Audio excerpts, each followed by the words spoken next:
Shalom, salam sejahtera bagi Bapak Ibu, Saudara-saudara, anak-anak yang dikasihi oleh Tuhan Yesus Kristus. Berjumpa kembali bersama saya Pendeta Eka di dalam renungan firman Tuhan pada hari ini, hari Sabtu 16 Juli 2022. Sukacita dan damai sejahtera dari Tuhan Yesus Kristus kiranya menyertai hidup kita sekalian. Puji nama Tuhan. Sampai pada pembacaan firman Tuhan hari ini, Amsal yang ke-17. Kiranya firman Tuhan yang kita baca dan kita renungkan memberkati hidup kita. Puji nama Tuhan. Mari sebelum kita akan merenungkan bagian firman Tuhan hari ini, kita akan berdoa. Tuhan Allah Bapa di surga, di dalam Yesus Kristus, kami mengucapkan syukur dan terima kasih buat anugerah keselamatan, penyertaan dan perlindungan Tuhan yang boleh kami alami dari hari ke hari sampai pagi hari ini.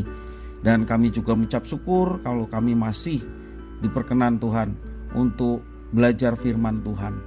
Engkau yang mampukan kami untuk dapat memahami apa yang Kau maksudkan. Kau juga menolong kami untuk kami dapat terapkan dalam hidup kami setiap hari. Terima kasih Bapa, terpujilah namamu. Demi nama Tuhan Yesus kami berdoa. Haleluya. Amin. Amsal 17 ayat 1-12. Demikian firman Tuhan. Lebih baik sekerat roti yang kering disertai dengan ketentraman daripada makanan daging serumah disertai dengan perbantahan. Budak yang berakal budi akan berkuasa atas anak yang membuat malu dan akan mendapat bagian warisan bersama-sama dengan saudara-saudara anak itu. Kui adalah untuk melebur perak dan perapian untuk melebur emas. Tetapi Tuhanlah yang menguji hati. Orang yang berbuat jahat memperlihatkan bibir jahat.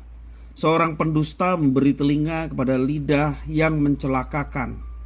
Siapa mengolok-olok orang miskin menghina penciptanya. Siapa gembira karena suatu kecelakaan tidak akan luput dari hukuman. Mahkota orang-orang tua adalah anak cucu, dan kehormatan anak-anak ialah nenek moyang mereka. Orang bebal tidak layak mengucapkan kata-kata yang bagus, apalagi orang mulia mengucapkan kata-kata dusta. Hadiah suapan adalah seperti mestika di mata yang memberinya.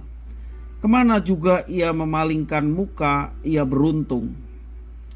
Siapa menutupi pelanggaran mengejar kasih, tetapi siapa membangkit-bangkit perkara menceraikan sahabat yang karib.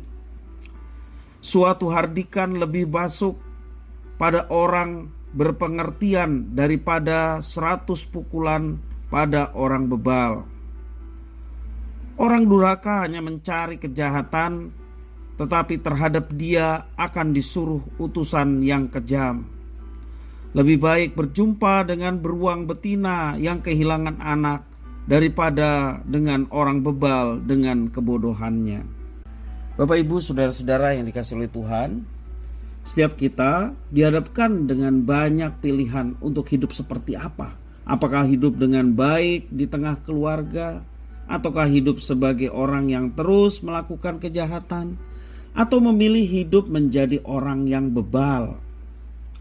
Pada bagian firman Tuhan hari ini, penulis Amsal menyoroti 3 area kehidupan itu, yaitu ada tentang keluarga ayat 1, 2, dan 6, orang yang jahat di situ dalam ayat 4, 5, 8, 9 dan juga 11, dan orang yang bebal dalam ayat 7, 10 dan 12.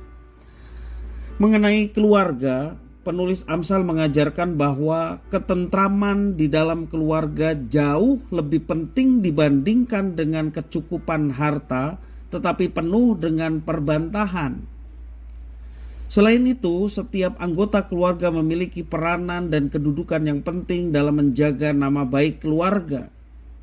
Mengenai orang yang jahat, penulis Amsal memaparkan bahwa orang jahat akan lebih memperhatikan hal yang jahat.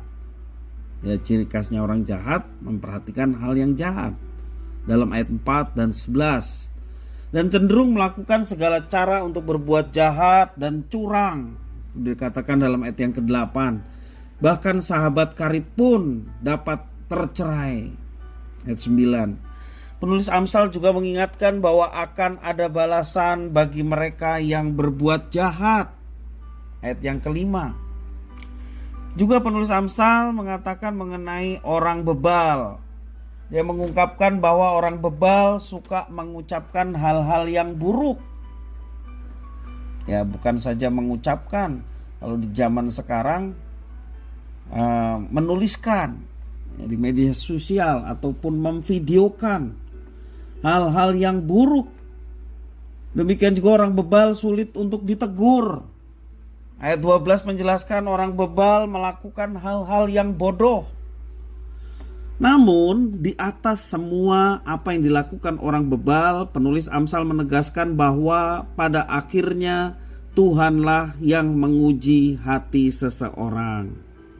Artinya segala perbuatan kita akan diuji dan dievaluasi oleh Tuhan sendiri. Akan tiba waktunya di mana kita akan mempertanggungjawabkan segala sesuatu yang kita lakukan selama kita hidup. Apakah kita hidup memilih untuk menjadi orang yang baik? Baik artinya kita mau menggenapi firman Tuhan dalam hidup kita, dengar-dengaran terhadap apa yang Tuhan firmankan, serta dengan sukacita menerapkan dan melakukannya. Itulah yang disebut orang baik. Atau orang jahat yang selalu pikirannya jahat dan juga memperhatikan hal-hal yang jahat, kecenderungannya adalah melakukan hal-hal yang jahat, curang, dan merugikan orang lain.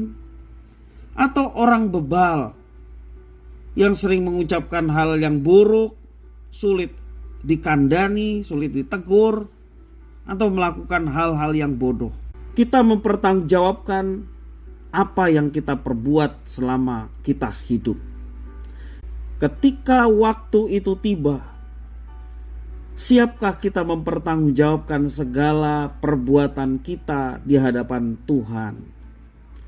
Bapak, Ibu, saudara-saudara yang dikasihi oleh Tuhan, kita mengucapkan syukur dan berterima kasih kepada Tuhan oleh karena Roh Kudus yang dicurahkan dalam hidup kita, sehingga mulut kita, hati kita mengakui Yesus sebagai Tuhan dan Juru Selamat, dan percaya bahwa ada Tuhan yang menyertai hidup kita.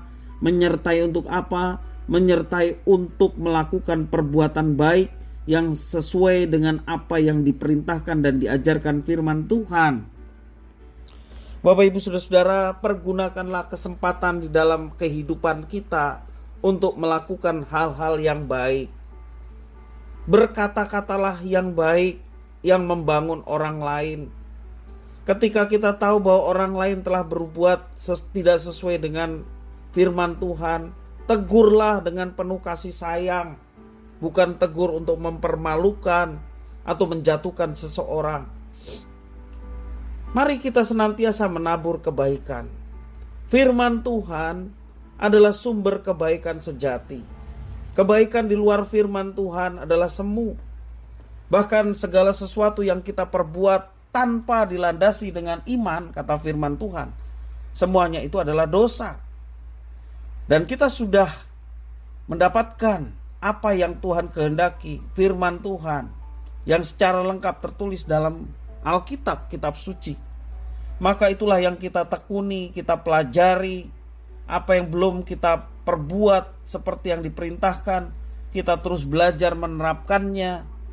Dan percayalah, Tuhan menyertai orang-orang yang dengan sedia untuk menerapkan apa yang diajarkan Tuhan. Dan ketika Dia menyertai, hidup kita pun boleh menjadi berkat. Ingat, kita hanya sementara di dunia ini. Pada saatnya kita akan mempertanggungjawabkan segala apa yang diperbuat oleh kita. Memang iman itulah yang menyelamatkan kita. Iman kepada Tuhan Yesus itulah yang menyelamatkan kita. Tetapi iman yang menyelamatkan akan diwujud nyatakan dengan hidup dalam ketaatan. Sebagaimana Tuhan Yesus mengatakan, barang siapa percaya kepada Anak, ia akan memperoleh hidup yang kekal. Tetapi barang siapa tidak taat kepada Anak, ia tidak akan melihat hidup, melainkan murka Allah tetap ada di atasnya. Dengan kata lain, Tuhan Yesus mengatakan, barang siapa beriman, barang siapa percaya, dia mewujud nyatakan iman dan percayanya itu dalam ketaatan akan firman Tuhan. Kalau dia beriman, kalau dia percaya, tetapi tidak diwujud nyatakan dengan ketaatan, sesungguhnya tidak ada iman dalam hidup orang itu. Tetapi mari kita yang mengatakan diri sebagai orang beriman kepada Tuhan Yesus, kita mau menerapkan firman Tuhan supaya kehidupan kita sungguh menyenangkan hatinya dan hidup kita pun boleh menjadi berkat bagi sesama. Kiranya firman Tuhan memberkati kita sekalian. Mari kita berdoa. Tuhan Allah Bapa di surga, terima kasih atas firman Tuhan. Dari beberapa golongan orang yang disebutkan dalam kitab suci, kami mau merenungkan, biarlah hidup kami bukanlah menjadi orang yang jahat, yang memikirkan hal-hal yang jahat, memikirkan celaka ataupun keburukan. Juga bukan orang bebal yang tidak suka diberitahu, yang hidup semaunya sendiri. Tetapi kami mau menjadi penurut-penurut firman Tuhan.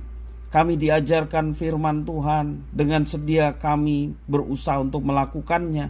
Dan kami bersyukur Roh Kudus yang menuntun, menyertai, dan memampukan kami untuk melaksanakan apa yang diperintahkan Tuhan, sehingga hidup kami boleh menyatakan yang baik. Bersama dengan keluarga, kami boleh bersama-sama menjadi pelaku-pelaku firman, sehingga hidup kami boleh mengalami penyertaan dan berkat Tuhan. Terima kasih ya Tuhan atas firman-Mu. Demi nama Tuhan Yesus Kristus kami berdoa. Haleluya. Amin.